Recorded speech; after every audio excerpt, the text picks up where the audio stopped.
Do you experience soreness, muscle fatigue, or joint discomfort? Then you should try Cumin. It can help support your body's repair process and increase a healthy recovery. Using a synergistic combination of ingredients, curcumazine provides the most advanced levels to support a healthy inflammatory response, improving overall wellness. For all your overall health and wellness solutions, go to ironfaithnutrition.com.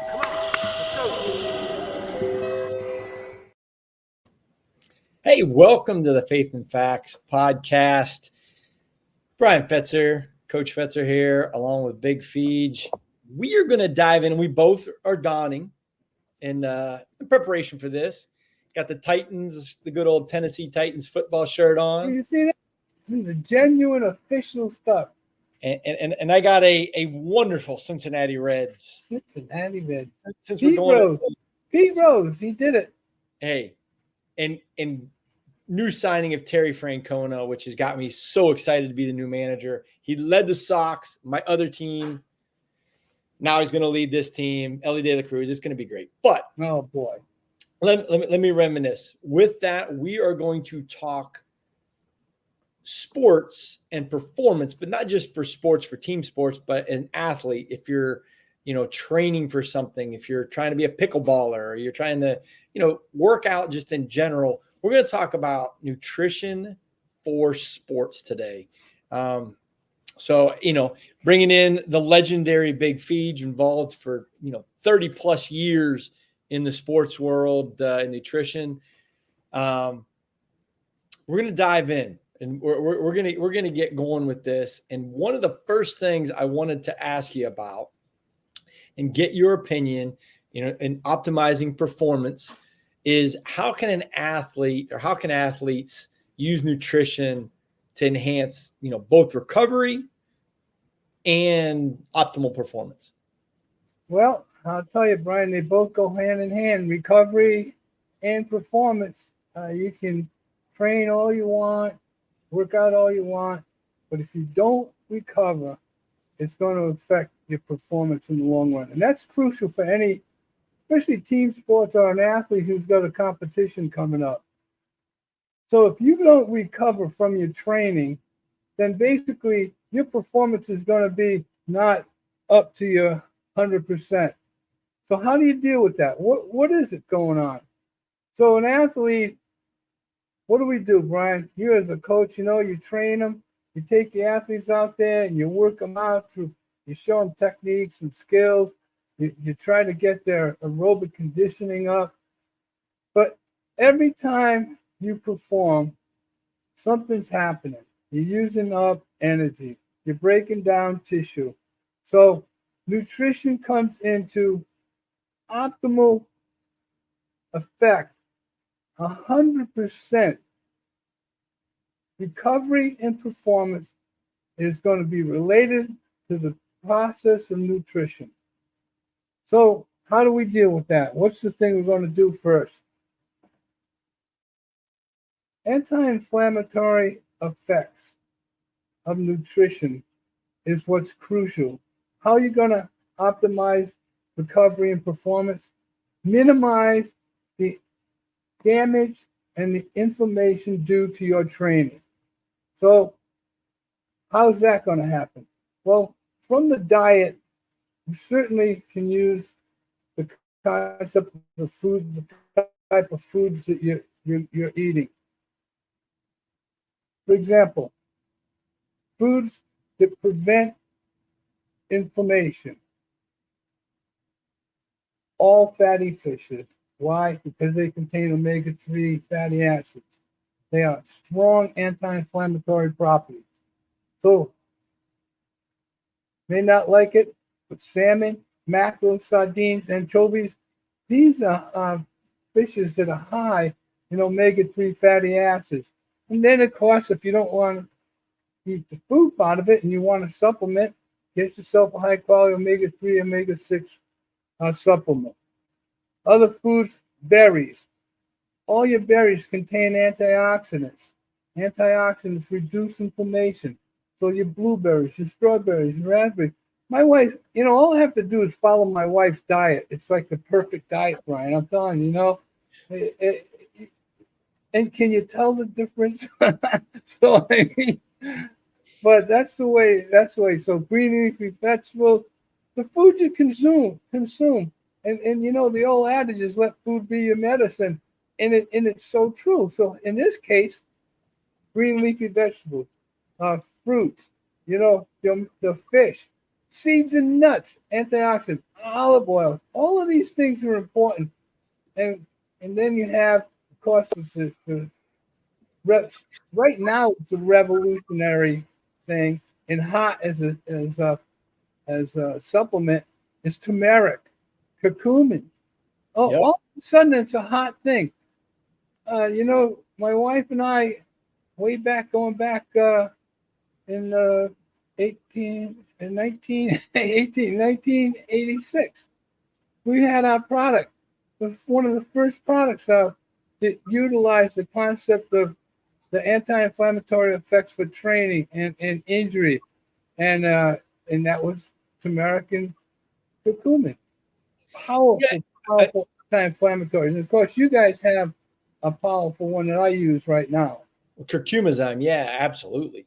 I want to backtrack real quick because you'd mentioned olive oil as a anti-inflammatory.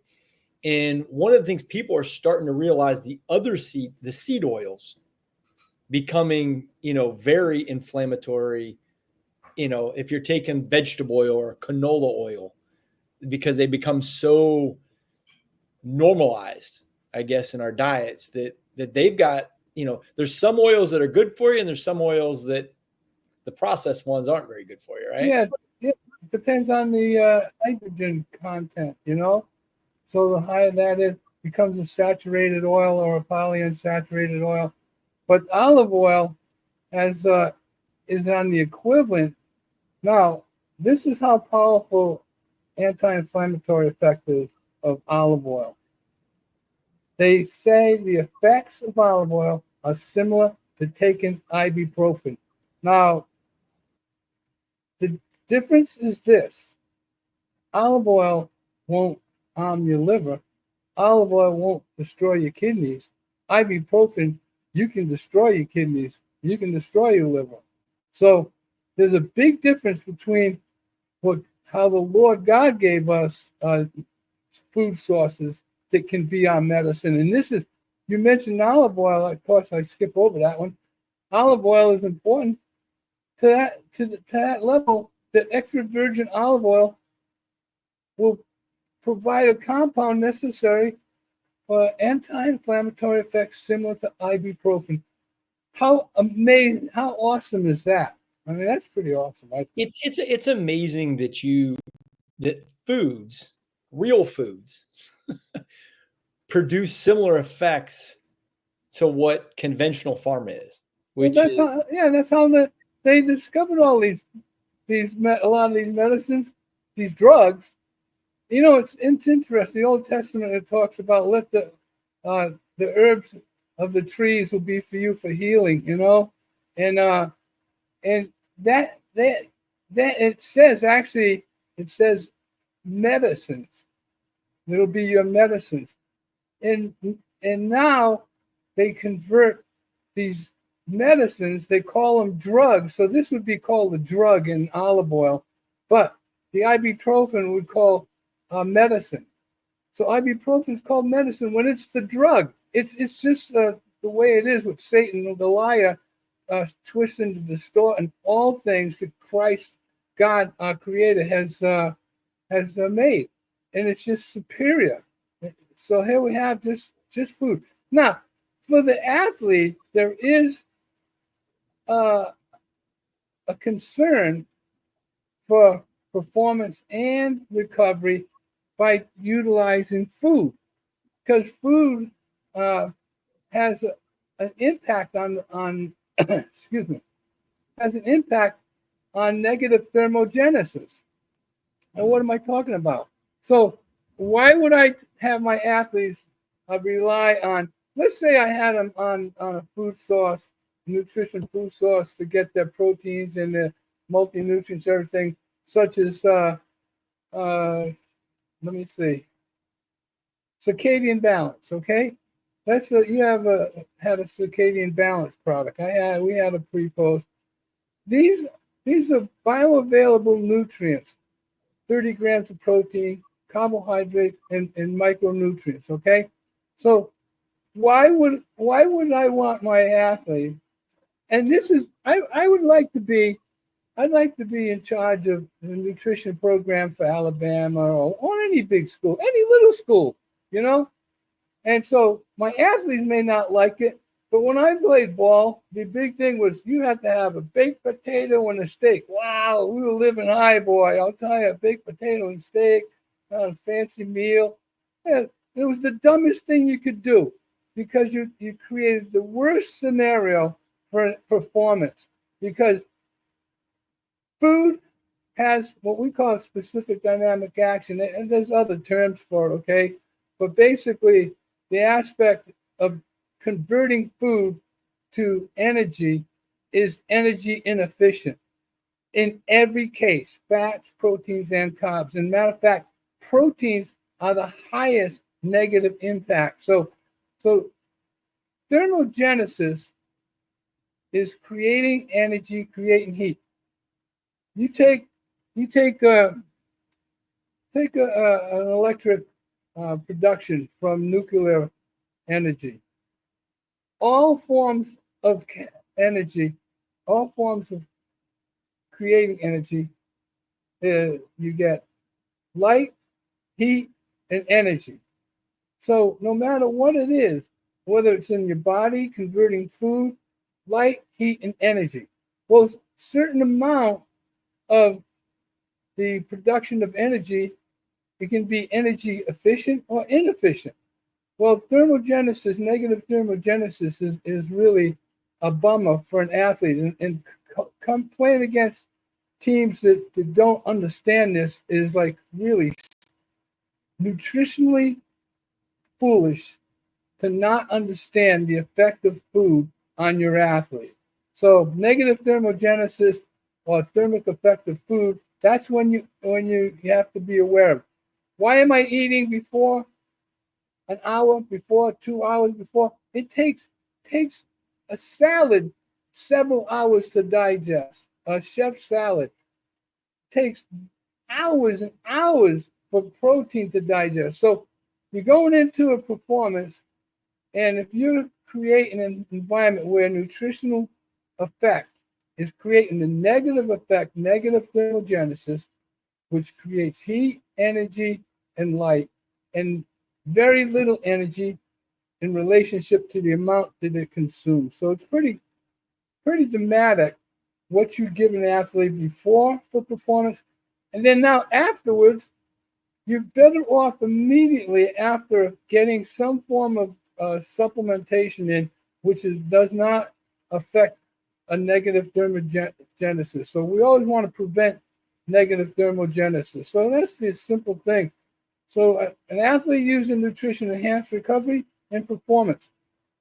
Solid foods have a tremendous effect. We just said the anti-inflammatory effects, the antioxidants. These are important things to have. So fruit, vegetables, greens, nuts, olive oil, etc. They're important as part of your diet. And the reality of it is, afterwards, to recover, it's important too. What if you don't have that option of getting folks in, getting something in your system? Like, so let me ask you this question. So how do you incorporate nutrition strategies, to avoid injuries from that standpoint? So as far as an injury, you want to keep your athlete out of the anaerobic phase of training.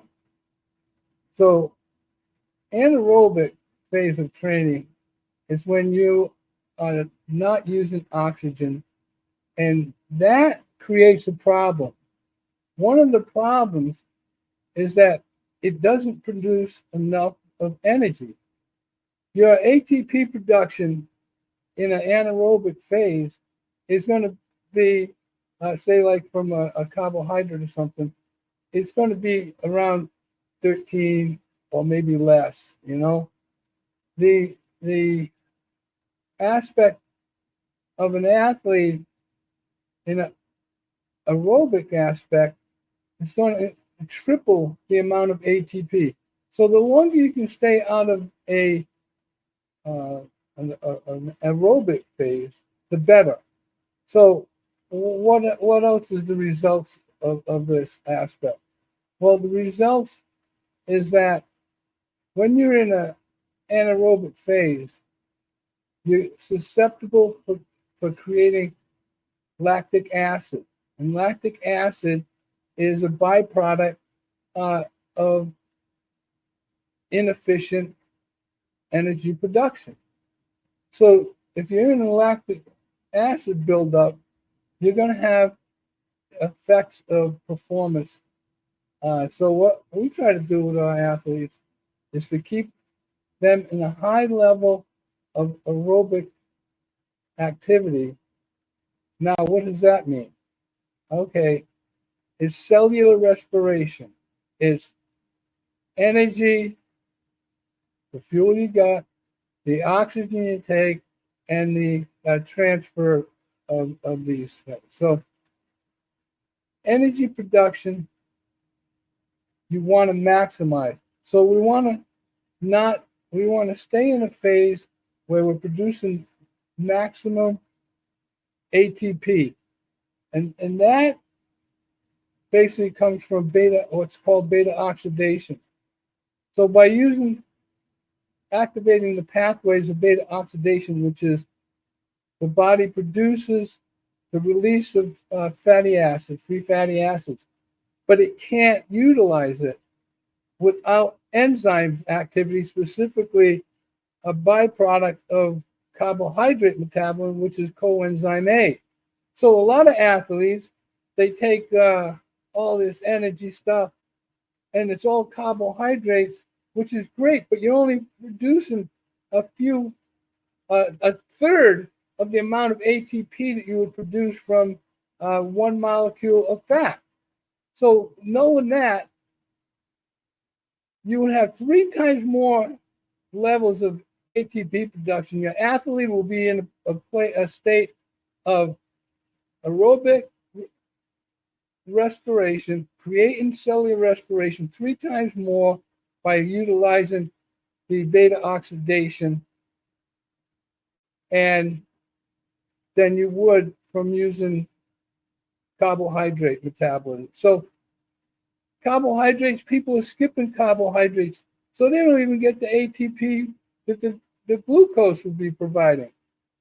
Secondly, they don't get the byproduct of carbohydrate metabolism, which is coenzyme A, which means they never can get to beta oxidation, which means instead they'll be lucky enough to get 32 ATPs versus 108 from one molecule of fat. So these are the type of things that are going to affect your athletes big time.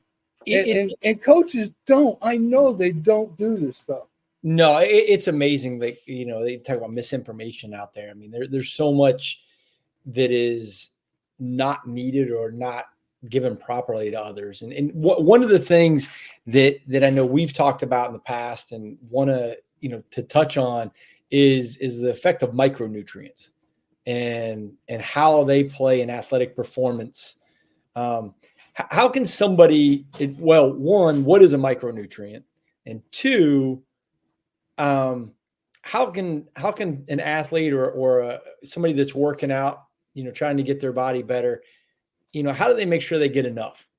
Well, it's interesting. It's interesting you say that because back in the early 90s, though, it's 89, I was a guest of the Chinese government at the Beijing Research Institute of Sports Science. And they invited me there, and I did a study in which they monitored, and we used their results and my results on their athletes. And I had about 200 scientists in this auditorium, and I presented the results of the study. And they couldn't believe that in just a few weeks, we were able to get results that they can't get in a whole year, because the exercise physiologist, the biochemist, the nutrition coach, the nutritionist, and all of them are not following biblical principles. So, and I told them, they said, how is it that you are able to get these results? Well, they knew we got the results in 2 weeks. No drugs, no steroids, no chemicals, just biomolecular nutrition, okay? Micronutrients in a form that would assimilate as quickly as water and given in optimal times of when your body was producing your natural growth hormone and your other hormones necessary for metabolism. So I told them, I said, well, the big problem is with all you scientists, with all you coaches, is you all think the same. I don't care if you're Chinese scientist, American athlete, coach, you're all thinking the same. Carbohydrates, proteins, and fats. Carbohydrates, proteins, and fats. So thinking about these macronutrients. So they're taking the macronutrients, but they're not paying attention to the micronutrients. And that's what I told him. I says, you're looking at the big picture. I'm looking at what's happening in the cell. And that's the effect of nutrients on the cellular respiration, beta oxidation, anaerobic and anaerobic effects, negative and positive thermogenesis. These are the things that are happening. These are chemicals, chemical processes in our cells, in our bodies, for healing, for performance, and for prevention. So inflammation, so we use anti-inflammatory properties or curcumin, turmeric, etc. We use olive oil. So we use in the form of a supplement. And further, the other issue is hydration. So what is hydration? You know, I don't know if I answered you on that aspect. I kind of. You get excited. I think we talked a little bit about the micro minerals and stuff. Because you're talking about that. How do these things affect? Well, right. The transfer of oxygen at the hemoglobin. These micronutrients, inoseeds is important. You know, so everybody's worried about, blood doping. So do you have more oxygen in your blood? I don't care how much oxygen you have in your blood. If you can't transport the oxygen in the hemoglobin from the outside to the hemoglobin to the cells, it's useless. You can have all the oxygen you want, but you can't transport. It's not any good. Can you give me an example? I mean, of an athlete or with somebody that you worked with that, where what they were doing nutritionally significantly improved their athletic performance?